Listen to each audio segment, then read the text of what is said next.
La très grande majorité des patientes à qui on annonce une mastectomie peuvent bénéficier d'une reconstruction immédiate.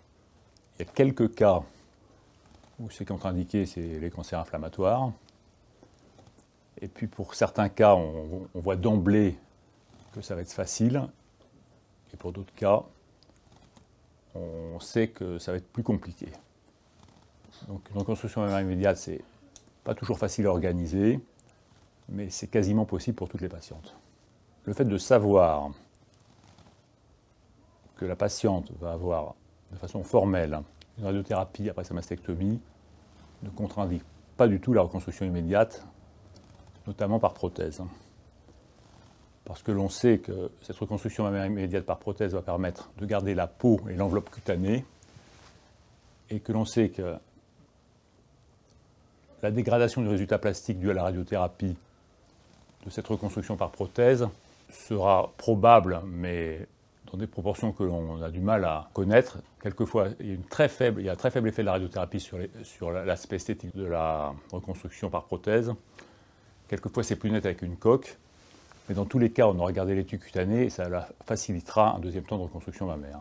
Je pense qu'en reconstruction, il faut avoir les idées très claires et voir d'avant tout quel est l'intérêt de la patiente.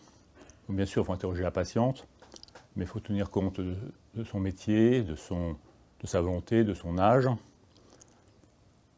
Il faut examiner la patiente, voir qu'est-ce qui est techniquement possible chez elle. Puis ensuite, il faut avoir un ordre de techniques à proposer, en sachant que une patiente un petit peu ronde peut idéalement bénéficier d'une reconstruction immédiate par un DIEP, surtout s'il s'agit d'une reconstruction bilatérale, mais on sait que c'est extrêmement difficile à organiser. Donc en pratique, on propose en majorité des reconstructions immédiates par prothèse, mais c'est pareil, la technique est vraiment à évoluer en fonction de la morphologie de la patiente, de la morphologie de son sein et de la position envisagée pour mettre la prothèse en avant ou en arrière du muscle pectoral. Je dirais que la reconstruction par prothèse est la technique à privilégier parce qu'elle ne donne pas lieu à des échecs absolument majeurs et qu'il est toujours possible de faire dans un deuxième temps un lambeau alors que l'inverse n'est pas vrai.